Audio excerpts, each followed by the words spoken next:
এত সাত সকালবেলা কোথায় যাচ্ছ?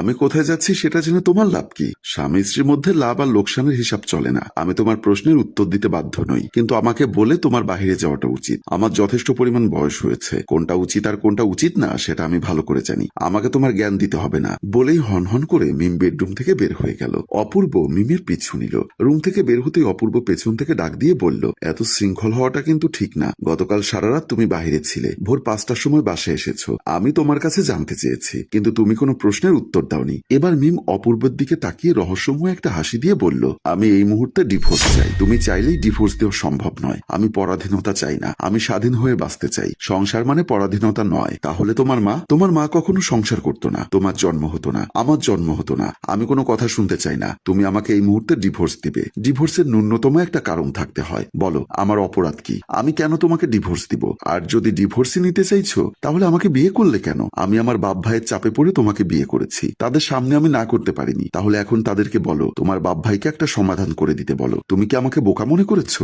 আমি তাদের কাছে কিছু বলতে পারবো না। তুমি যতই চেষ্টা করো, তাদের কাছে আমাকে মন্দ হিসাবে প্রমাণ করতে পারবে না, চরিত্রহীন হিসাবে প্রমাণ করতে পারবে না। আমি কি পারি আর কি পারি না সেটা তুমি ভালো করে জানো। জানলে এ সমস্ত কথা বলতে না। তুমি কি আমাকে থ্রেট দিচ্ছ? তুমি যেটা মনে করছো সেটাও হতে পারে, আবার সেটা নাও হতে পারে। অপূর্ব, তুমি আমাকে চেনো না। আমার আসল রূপটা তুমি এখনো দেখোনি, তাই আমাকে ভয়ঙ্কর হতে বাধ্য করো না। এবার অপূর্ব চোখ থেকে চশমা খুলে রহস্যময় একটা হাসি হাসলো। এমন সময় ড্রয়িং রুমের ভেতর থেকে মিমের মোবাইলে রিংটোন বেজে উঠল। মিম অবাক হয়ে গেল। অপূর্ব তখনও হাসছে। মিম চোখ বড় বড় করে অপূর্বর দিকে তাকিয়ে বলল, আমার ফোনটা আমার পার্স ব্যাগে রাখা ছিল। আমার ফোন ড্রয়িং রুমে আসলো কিভাবে? অপূর্ব হাসতে হাসতে হঠাৎ হাসি থামিয়ে দিয়ে বলল, আমি তোমার প্রশ্নের উত্তর দিতে বাধ্য নই। আগে ফোনটা রিসিভ করো, তারপর তুমি তোমার প্রশ্নের উত্তর পেয়ে যাবে। মিম আর কোনো কথা না বলে ড্রয়িং রুমের দিকে পা বাড়ালো। অপূর্ব তখন আবার রহস্যময় হাসি হাসলো। মিম ড্রয়িং রুমে প্রবেশ করে সোফার উপর থেকে মোবাইলটা হাতে নিয়ে কলটা রিসিভ করে কানে ধরতেই অপর প্রান্তের কথা শুনে চমকে উঠলো। কাপা কাপা গলায় বলল, কিভাবে হলো? কারা রাশেদকে খুন করলো? অপর প্রান্তের বাকি কথা শুনে ধপাস করে সোফার উপর বসে পড়ল। চারপাশ যেন ঘুরপাক খাচ্ছে, মাথায় কোনো কাজ করছে না, শুধু মনে মনে ভাবছে, রাশেদকে খুন করলো? আমার জানা মতে তো রাশেদের কারোর সাথে শত্রুতা ছিল না। এমন সময় ড্রয়িং রুমের বাহির থেকে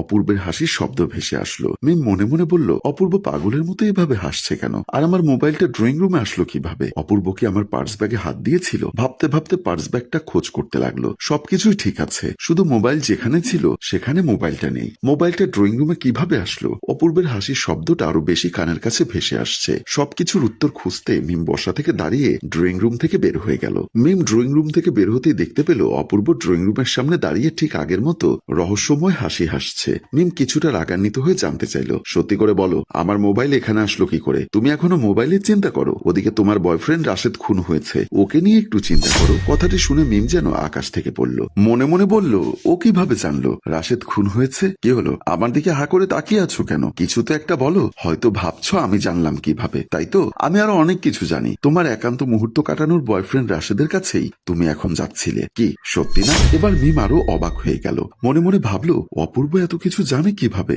আমার এতটুকু কথা শুনে তোমার জবান বন্ধ হয়ে গেছে? বাকি কথা শুনলে হয়তো হার্ট ফেল করতে পারো। তোমার বন্ধু রাশেদকে আমি খুন করেছি। এ কথাটি শুনে মিম যেন আকাশ থেকে পড়ল। কাপা কাপা গলায় বলল, তুমি খুন করেছো? হ্যাঁ, আমি খুন করেছি। কিন্তু কেন রাশেদকে খুন করেছো? ও সুন্দরী বউয়ের সাথে দিনের পর দিন, রাতের পর রাত একান্ত সময় কাটায়, কিন্তু আমার স্ত্রী আমাকে 1 মিনিটের জন্য সময় দেয় না, সেজন্যই মেরে দিয়েছি। তুমি তো খুব ডেঞ্জারাস ছেলে। এমন একটা খারাপ ছেলের সাথে আমার বাবা ভাই আমাকে বিয়ে দিয়েছে, ভাবতেই অবাক লাগছে। আমি তোমাকে একটু আগে বলেছিলাম, তুমি আমাকে ভালো করে চেনো না। আমার ভেতরের রূপটা তোমাকে দেখাতে চাইনি, কিন্তু তুমি দেখতে বাধ্য হয়েছো। এবার মিম রাগান্বিত হয়ে বলল, তুইও আমার ভেতরের রূপটি দেখিসনি। তুই আমার রাশেদকে খুন করেছিস, আমি তোকে বাঁচতে দিব না। বলেই হনহন করে গেস্ট রুমের দিকে পা বাড়ালো। অপূর্ব তখনও রহস্যময় হাসি হাসছে।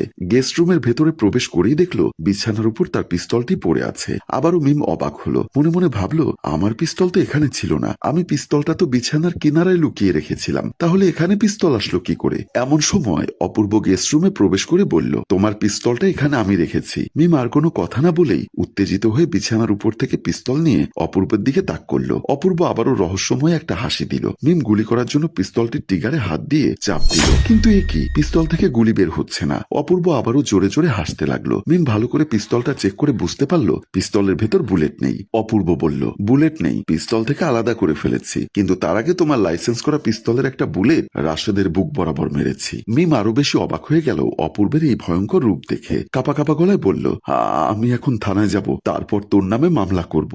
বোকা মেয়ে, তোমার পিস্তলের গুলিতে রাশেদ মারা গেছে। রাশেদের বাড়ির সিসিটিভি ফুটেজে দেখা যাবে ওর ফ্ল্যাট থেকে তুমি শেষ বের হয়ে এসেছো। আরে মামলা করতে গেলে তো তুমিই ফেসে যাবে। তুই এমনটা কেন করলি? কেন আমার রাশেদকে মারলি? লজ্জা করে না এই কথাগুলো বলতে? আমি তোমার বিবাহিত স্বামী। দিনের পর দিন, রাতের পর রাত আমাকে তুমি অবহেলা করেছো। তোমার শরীরে স্পর্শ পর্যন্ত করতে দাওনি, কিন্তু তোমার শরীরটা কিন্তু রাশেদ ঠিকই ভোগ করেছে। তুমি বৈধ সম্পর্কটাকে প্রাধান্য দাওনি, অবৈধ সম্পর্কের রঙ্গলীলায় লিপ্ত হয়েছো। আমাকে দিনের পর দিন, রাতের পর রাত কষ্ট দিয়েছো। আমি তো একটু প্রতিশোধ নিলাম মাত্র। আমি তোকে ছাড়বো না, আমি তোকে মেরে ফেলবো। তুমি আমাকে কি মারবে? তুমি নিজেই তো এখন মার্ডার কেসের আসামি। একটু অপেক্ষা করো, পুলিশ তোমাকে ধরতে আসবে। বলেই আবার হাহা করে হাসতে লাগলো। অপূর্বের হাসি দেখে মিমের সারা শরীরের রক্ত যেন টকবক করে ফুটছে। এমন সময় কলিং বেল বেজে উঠলো। এই সকালবেলায় আবার কে আসলো? পুলিশ তো আর একটু পরে আসার কথা। এক্ষুনি পুলিশ আসেনি, তবে আসবে। বলেই আবার একটা রহস্যময় হাসি দিয়ে গেস্ট রুম থেকে বের হয়ে গেল। মিম ভীষণ টেনশনে অস্থির হয়ে উঠল।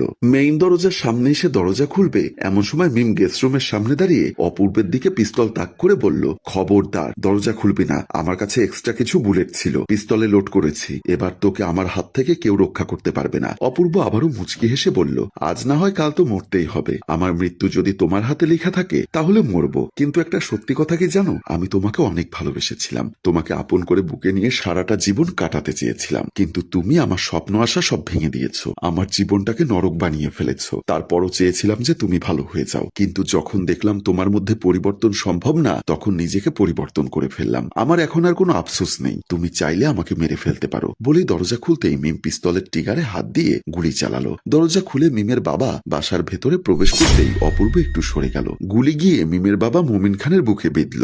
বুকে হাত দিয়ে চিৎকার করে ফ্লোরে লুটিয়ে পড়ল। মিম চমকে উঠল। ছটফট করতে করতে মুমিন খান একসময় নিস্তেজ হয়ে গেল। মিম হাউমাউ করে কান্না করতে লাগলো। বিষয়টি দেখে অপূর্ব কিছুটা আপসেট হয়ে গেল। আর মনে মনে ভাবলো, এই গল্পের শেষটা এমন হবে সেটা কখনো ভাবিনি। ভেবেছিলাম মিমের হাতে আমার মৃত্যু হবে, তাই তো ওর লুকিয়ে রাখা বুলেটগুলো আমি আর লুকিয়ে রাখিনি। কিন্তু ওর বাবা তো ভালো মানুষ ছিল, মেয়ের হাতেই বাবার মৃত্যু হলো। প্রিয় ভিউয়ার্স, এখন কি হবে? আপনারা একবারও ভাবতে পারছেন মানুষের জীবনে পাপ অন্যায় অপরাধগুলো একসময় তার জীবনটাকে তছনছ করে দিতে পারে, ধ্বংস হয়ে যেতে পারে নিমেষেই। গল্পটি ভালো লাগলে লাইক, কমেন্ট ও শেয়ার করুন। গল্পটির রচনা ও পরিচালনায় ফেরদৌস অপু, প্রযোজনায় মঞ্জুর মোর্শেদ। ধন্যবাদ।